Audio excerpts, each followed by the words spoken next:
fire philosophy, Nietzsche, Zen, and how to live. Greetings, fire philosophers. I'm here with none other than our resident man of courage, Dale Wright, and we thought we would offer retrospective of sorts on the 5 series pieces that he recently wrote about courage and what it means and how to cultivate it.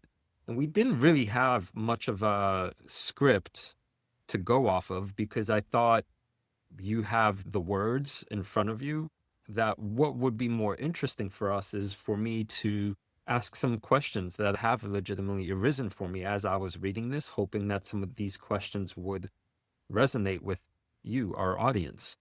And so I'm ready to start poking. Dale, do you have something you'd like to say, being the author, before we get going? I've thought about this for a long time, never have written it. So it was a great opportunity for me to, okay, everybody thinks about things. When you write it down, you got to get clearer. And so it was my privilege to have the opportunity to do that. I enjoyed it. All other parts of this dig into me in the sense that you do something like this, you realize the extent to which you yourself lack courage. And that hurts, but it's good hurt because it's the hurt of growth. And I hope I've inspired that in me and you as well. When I was reflecting on the different kinds of courage that you wrote about, I realized I had one fundamental question across all the categories, which is after reading about them and naming them, I was left with, okay, that's all fine and good, but how do I actually cultivate this? That's really fundamentally, I think, the question, not just in this series, but in philosophy in general. I've had this moment, this thought in my years of reading philosophy many a time. And I think this is the core of our project. How do we make this stuff real? How do we really do something with this beyond the reframing of concepts and abstract ideas? And I think that is more relevant here with something like courage than in slightly more heady topics. So maybe that'll be the rough frame of us going through these types where you can maybe summarize what you meant, what you named by some of them, and then how do we cultivate it? So let's start with the first one. This is courage in face of great personal danger. Archetype that I think of when you wrote about this is the firefighter that goes into a fire to save people. Would you like to remind our audience about that one? Let's start with, do you remember the point from Socrates that courage basically requires a deep understanding of what's really worth risking yourself for? So courage requires a part that we wanted to set aside here, the more theoretical part. There's a background that has to be cultivated. This is true of all kinds of courage. I think you can go right through. So you say courage is grounded in perspective on life, or insight into life for sure. We have insight into, is my life about? What is the life of my community about? But just as important, the extent to which that enhanced perspective about what life is about has had time and opportunity to seep down into your bones. And so what you're really asking is, okay, we need this perspective on life. We have to do that. But then how do you get that to really get down to a visceral level? So you say courageous people have courage at a visceral level. They've thought about it lots, or about things that are important to it. In advance, they've developed it. But when the moment arrives, they just do it. You can't suddenly the courage just comes up without the background, and you can't fake it. It's really real down on the deep interior. So that perspective on life is developed in all kinds of ways. So Socrates' point, what is really important? And you can't go with just your first grasp of that, like my life is my ego, my well-being, my wealth is important, because that doesn't hold, there's no grounds for courage. That doesn't hold up. So you look at really great figures, Martin Luther King, Mahatma Gandhi, knew that they would not survive the crisis that their moral courage provoked. They knew that. But that premonition, that foreknowledge of their fate, wouldn't stop them, because through introspection about what is really important, what's worth caring about in the long run, that is what gave them the courage to do what they had to do. So how do you do that in really practical terms? How do you build a principled life is what you're really asking there, or what I'm really saying there. That takes time. That takes opportunity to ponder, to ask yourself, really, who do I want to be? What kind of a person? And you don't have to ask that explicitly about courage. Just what kind of generosity do I want? What kind of strength do I want? Where do I want to be tough?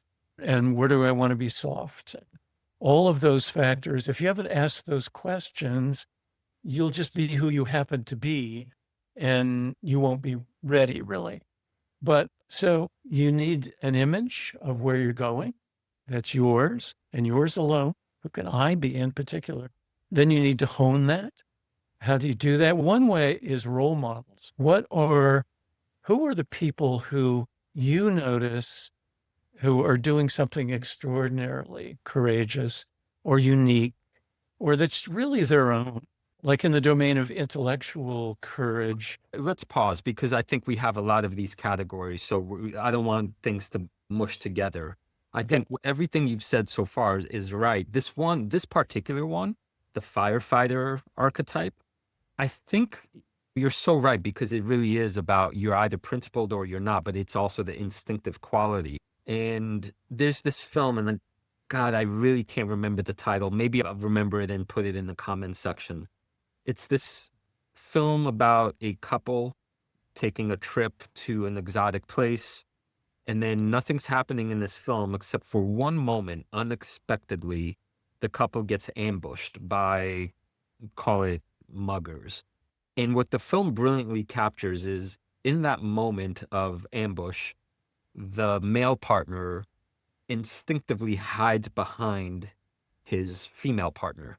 And then that is the catalyst for the movie. Actually, if you were watching it and you blinked, you would miss that moment because it happened so quickly. But that's what the movie is about, that their relationship is never the same afterwards. Because in that moment, what was revealed to both of them was that he was a self-preserving coward, really.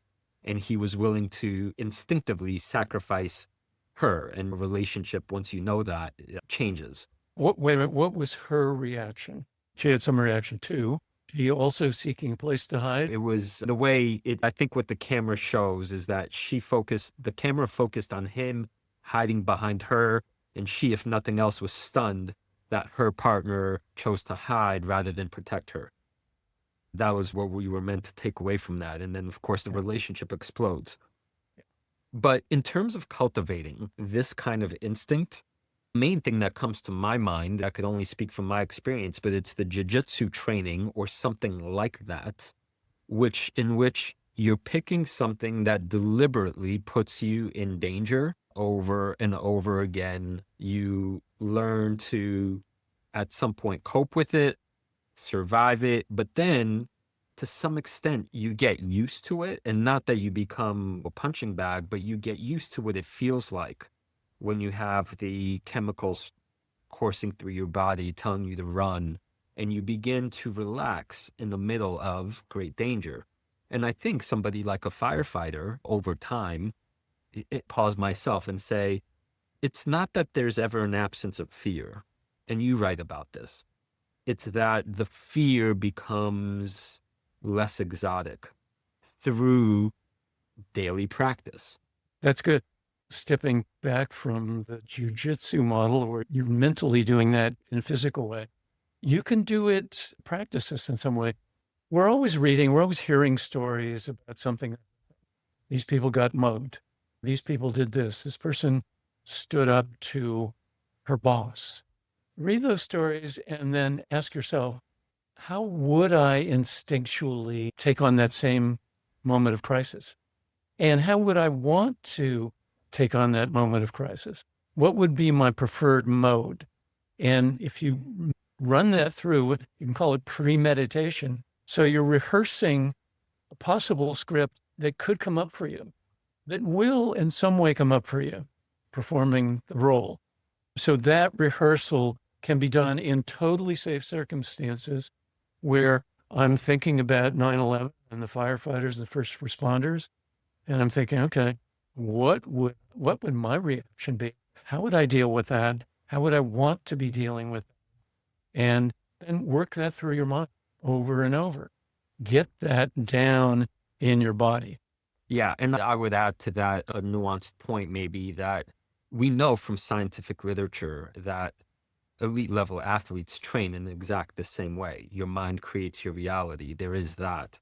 And I would also argue that using the jiu-jitsu analogy, you could imagine all you want all day long what you would do when there's somebody trying to strangle you or break your arm. And unless you at some point jump in the swimming pool, to mix metaphors, you're not going to learn to swim, regardless of how many mental images you have. So I think it's some combination of doing the thing and then thinking about the thing.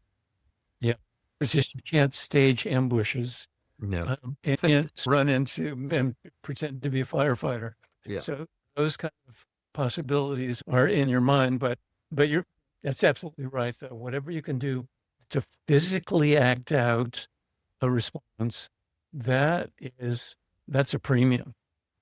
Think of there's one other point here that's important, is that back to Socrates. Socrates says to learn to face fear for the best reasons, deep reasons, and in the best way. Okay, so in the best way is a different thing. So let's picture the firefighter has the reason protecting these people, or the person in the military protecting his or her community. But then those are good reasons. Those are well worth putting your life at risk. But in the best way, the firefighter who's totally courageous just runs in and immediately gets burned up. Okay, that's not very helpful. The brave soldier who's protecting his or her community just charges out and gets shot. Now you're not protecting. So in the best way, in other words, the most intelligent, strategic way, that's important too. And when shit happens quickly, you don't have time to, what's the best way? You usually don't have time. Right. You need to have thought about some things like that in advance. Exactly. That's where the training comes in. That's where the samurai training or the martial artist training for 15 years, hopefully never to use the skill set, but should it happen, it's instinctual. Yeah. Obviously, we could see how there's all these paradoxes open up. You have to be instinctual, but you can't just run into a line of bullets. Next kind of courage you wrote about, they all had to do with morality, moral courage. You mentioned ideas like standing in or up to facing down injustice. In the archetype, I think in the piece was Tank Man in Tiananmen Square. Yeah, Tiananmen Square, right? Yeah, which is such a, I think, viscerally powerful image. Yeah, and I hope everybody knew what that image was. It was a long time ago, late 80s, so that there were protesters in the main square in Beijing, and the military is coming in to just get them out. And this guy's just standing there, and the tanks are rolling forward, and he was ready to be plowed under. Yeah, and of course, in the United States, we have usually the archetypal image is protesters during the civil rights era willing to sacrifice themselves for the larger good of their people's fight for equality. How do we cultivate this one, Dale? How do we cultivate moral courage? Okay.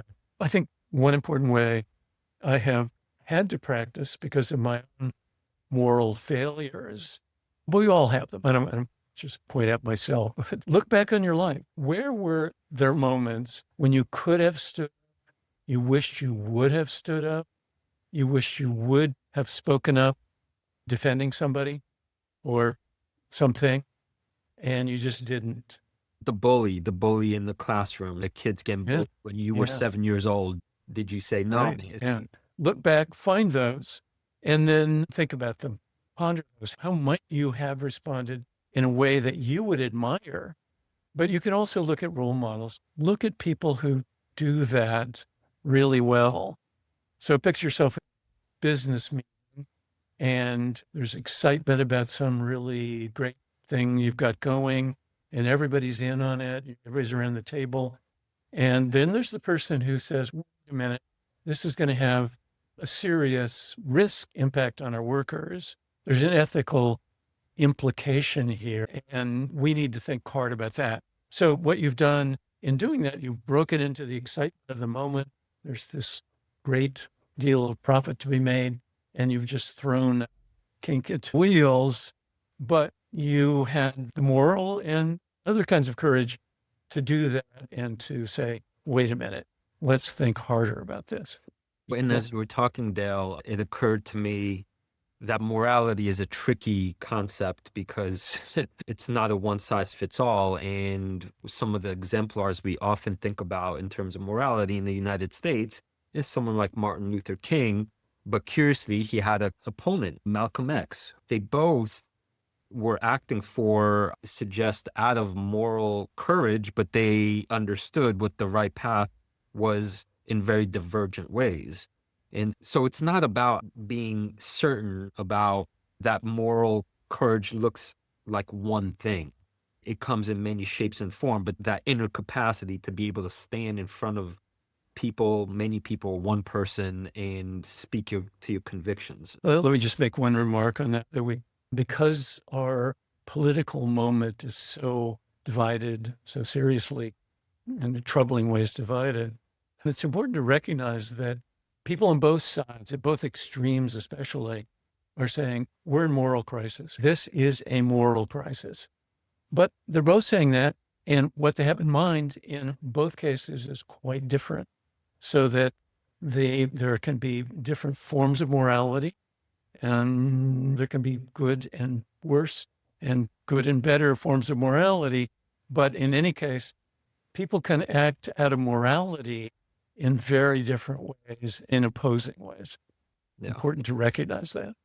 So I think that segues nicely to Cousin. You wrote this all in one piece, which you said to me you regret chunking it all because they're both so rich. But intellectual courage is similar, but not quite the same to moral courage. And here, an exemplar might be someone like Galileo, or I actually, for myself, thought very quickly of someone like Muhammad Ali, who, in protesting the Vietnam War, was in opposition, great opposition to, call it the dogmatism of the day. And he, of course, was one courageous mofo, and that's why when you saw it on him, it felt so pure. This is just who he is. He didn't care. And this one, I think, if you could speak a little bit to this notion that when somebody acts from into intellectual courage, they're doing something around accepting certainty or lack of certainty and looking at dogmatism straight on and saying, but you don't really know that, do you? Or how can you know that? And how do we practice intellectual courage, Dale? Yeah. That's a really difficult one. But the way to get to it is to gradually, increasingly learn to be your own thinker, right? Learn to have your own thoughts, have your own ideals. We tend to, all of us, follow certain ways of thinking that are espoused by others. And that's good. And that's an intellectual community. And there are certain kinds of thinking that are new and exciting. We all want in on those. But if we look closely, there are people who don't deny that, but are on the edges. They're going to think it out in their own way, right? They will piece it together in a way that makes sense to them. But this intellectual courage, really, it comes down to the courage to be wrong, courage even to be humiliated, and even to come to a disastrous outcome. But it's your outcome, and you think it's right, and you've got good reasons, and you're following thinking that appeals to you and you follow it through. I don't know if Steve Jobs would be a good example of this. So he creates Apple in the 80s, and it's a little niche thing, right? That the IBM structure is what's dominating the whole new industry. And it's all exciting. Apple's doing fine. But by the time we get to the late 90s, Apple is really in trouble. By, I don't know, the year 2000, Apple's on the verge of bankruptcy, and Jobs is mortgaging the house and everything. Apple shares are down to $7 a share at their very bottom. He just had the courage to follow his intellectual take on it and say, okay, we've got to keep pursuing a better and better product, and we need to present it in a better and better way. It's got to be aesthetically gorgeous. And if we do all those things, I'm willing to risk everything to go that direction. And the turnaround happened just at the moment when bankruptcy looked probable. And boom, we all know what happens. So that one paid off. Yeah. But what if he just goes bankrupt? Of course. Gets a bust. Okay. He's humiliated. Bad bet. There's a thin line here, and I could actually speak to this one from personal experience. Out of all the varieties of courage that you wrote about, I feel like I have an honest claim to this one that I've refined for whatever reason, and it comes naturally to me. What's interesting is that the costs are great. You can get kicked out of your community, as I have. And that line between, are you just being a pissant, like, you can't tell me what to do, I'm my own teenager that was just angry because that's what they do, versus what drew me, one of the main ingredients of Zen that really drew me into it, especially at the very beginning, all the stories about the rebellious Zen masters that could truly stand their own ground, but they were rebelling, but they weren't rebelling out of maybe reactionary impulses. They were rebelling because deep down they were clear about who they were and what the situation needed. And I think that line often gets confused by many people, especially youngsters that just want to do whatever they want, especially because the costs are so high. Back in when the earth used to be flat, you would get your head chopped off for saying the wrong thing. That's good. Yeah. That takes us back to the big point that courage requires a deep understanding of what's worth risking. And we all have our own takes on that, but to hone your take and to really go as far as you can with it and then decide, is this something I'm sticking with? No. And then stick. And maybe just because I can't help myself, because this one is particularly close to my own heart, the flip side to this for me is always a sense of hypocrisy. It's the thing I feel like I'm most allergic to when I see people saying one thing and they don't believe it, or they're doing it to deceive, or they're causing harm while pretending to do good. There's a reason the deepest circle of hell in Dante's configuration is not murder and it's not horrible abuse. It's a treason, which is a kind of looking to be one thing, but doing something completely different. Yeah, there's that. And how do you hone this? For me, it helps doing things like deep study, reading philosophy, and letting things marinate. So you really put in the effort to understand beyond what the social currents are giving you, so that you could come into something more from an expert's perspective than a naive one, as long as you could also stay flexible in changing your mind when needed. Yeah. Dale, the next category of courage that you wrote about, oh boy, this one is hard, because this is what happens when the sirens of hopelessness and despair show up. They really can be seductive.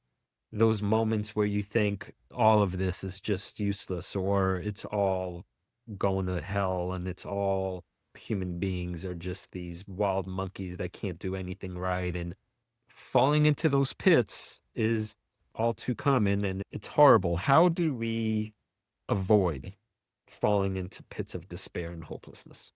Yeah. How do we do that? Imagining circumstances of people around you who have already been there and trying to really see what it was like for them to live that reality, whether they succeeded or not. Somebody who's lost his legs in battle, somebody's lost her family, people have lost their homes, people have lost all of their assets. They're just really resist focusing back on that huge loss rather than moving ahead. So again, rehearsing that fate that other people have gone through is important to do, to empathetically be with them. It helps you both to help them and understand them and be with them in a time of crisis. And it helps you to be able in the future, should that sort of circumstance happen to you, to face it in some way. Those rehearsals are worth doing. And if we don't have sympathy or compassion, we don't really rehearse, we don't go through their issues and their hurt and their injury and try to sense what's that's really like to experience on your own. There's one thing that's important for those of us living now in first world countries to realize, and that's that we have, especially those in my generation, I was just born just after the Second World War, and my entire life has been a time of peace, good fortune, prosperity. Everything's been great. My country's never been invaded. Just wealth has increased. We have lived in a time that's extraordinary in human history. Hegel's line that human history is a bloodbath is right. If you really explore human life, going all the way back into human prehistory, you recognize that our time is unusual. But it's not everybody in our time. We know what it's like in Palestine right now. We know what it's like in the Ukraine. And for us, empathetically, at least, to sense that, because we can see it on video, we can see it on the computer, we see it on television, to be with that a bit. Don't pull back as I want to do. Go ahead and look at it and look at the mother with her dying, bloodied baby, screaming because the hospital's been destroyed. There's nothing she can do. She will watch her child die and go into the deepest despair as a result. You don't want to go there just witnessing it, but you want to go there at least enough where you get yourself in a position where you think you might be able to at least stand up for a time under those circumstances. I'm glad you said that, because that's another one of these, I think, tightrope walks that's, you have to be careful, because I think in contemporary times, the way media works is intended to work. If we approach it thoughtlessly, it's just going to be one image after another, and then desensitization is the next thing we experience, and it's the exact opposite effect. Or on the opposite end, it's overwhelm. We're not designed to see everything that's horrible, and yet that's how media makes money, by showing you the most awful things and then the clickbait stuff. I think Zen practice here is particularly powerful, especially if you've done a retreat where you're on day 6 and everything hurts and you don't want to, but you, in a sense, you walk into it and you allow yourself to see through the aches and pains. But that's, again, an embodied practice that it forces you into the moment to not passively be inundated or swallowed whole. And one thing you wrote, Dale, that I think is a useful reminder in this element is that there's directionality. We're temporal beings, and our past, when despair opens up, we tend to be backwards looking. And you remind readers that it's just as important to have that capacity to pivot into looking into the future. Yeah. In fact, at some point, more important, that if you just let your past, let what happened to you just cut at you and dig at you, it's just going to hurt and you're going to go down. So you got to say, okay, what's next? What can I do under these circumstances, as bad as they are? Where could I go? What future could I have? and really focus there, almost to the point where it's an imbalance of past, present, and future. But you need that imbalance now because you had it looking back at the past. Now you need to imbalance towards what's next. And we come back to on the fire philosophy very often. It's one of the key ingredients is the role of imagination in living a good life. And it seems to me that in terms of hopelessness and despair, I mean, for all of these, for sure, but maybe not the personal danger because that's more instinctive. But for many of these, the capacity to tap into your own creativity, and an artist might say, okay, this is the soil of, this is where I find myself. These are the seeds of destruction that came before, but what can rise from these ashes? And that's what artists do. There's the old saying that great art mostly comes from the bad stuff, right? You don't see, Zen's an exception because you have great art coming from tranquility and equanimity and presence and so forth. But the majority of great movies and books, you take some bad stuff and then you cultivate it and then you turn it into that pivot. So my sense is that this is where real artistry lives in this particular one. We could also say maybe that courage is grounded in freedom. Freedom from the dictates of my obsessive fear, freedom from what's happened to me, freedom from my habits of self-protection, freedom from my out of proportion desire for security and safety, freedom from my smaller, more limited ego self, freedom to reach out to more expansive future perspectives. So courageous people I can see are free from whatever is holding me back. I should figure out what's holding me back. Go at it. And go at it. That takes us to the last category that you delineated, Dale.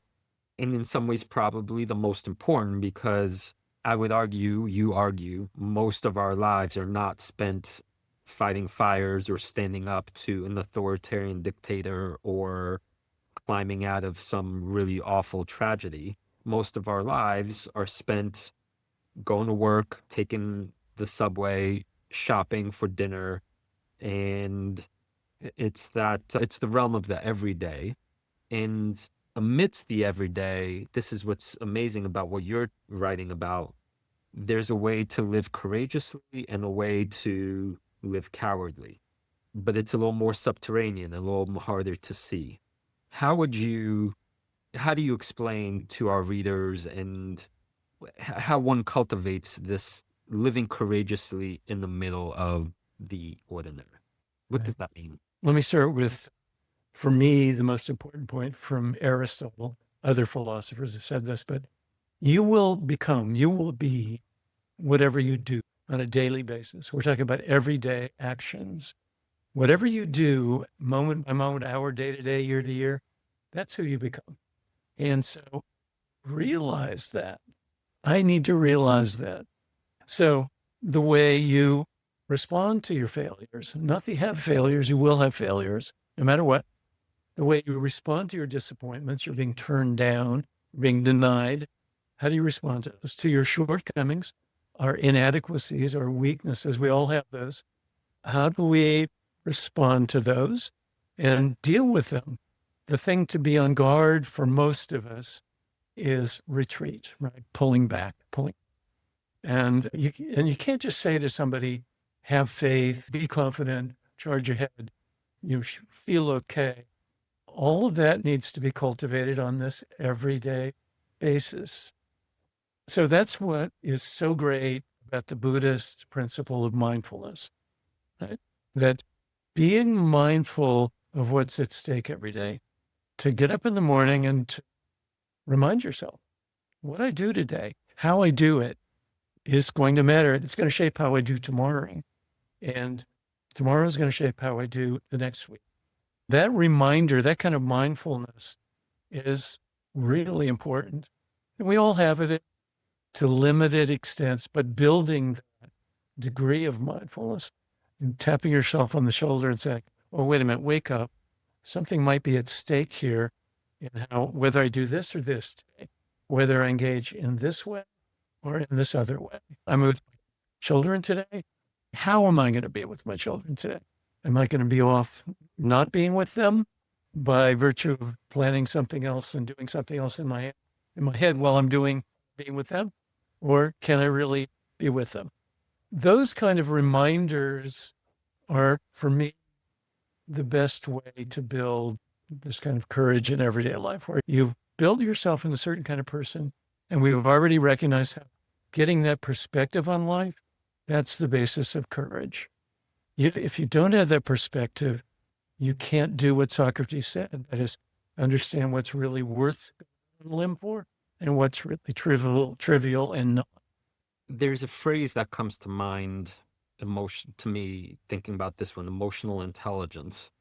And in many ways, I think part of that requires actually studying your emotions and being able to label or be a little more sensitive to, oh, this is anger, this is anxiety, this is sadness, this is those things. But beyond that, I think when Zen practitioners sit in authentic Zazen, they're not picking and choosing, hoping for one emotion or another, but they're really feeling what it's like to be a bored Buddha, or an anxious Buddha, or a sleepy Buddha, or an angry Buddha.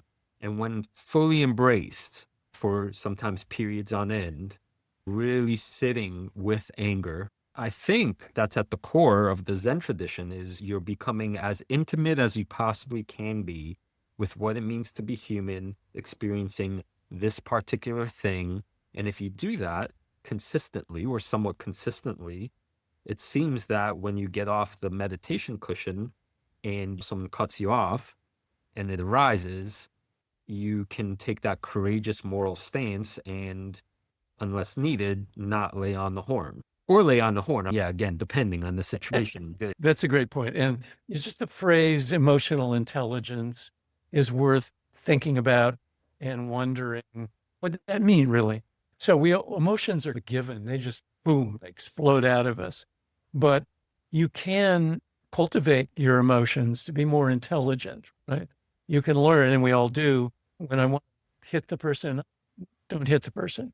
We learn to control emotions, and we can learn to put them into perspective. Why is that person so annoying?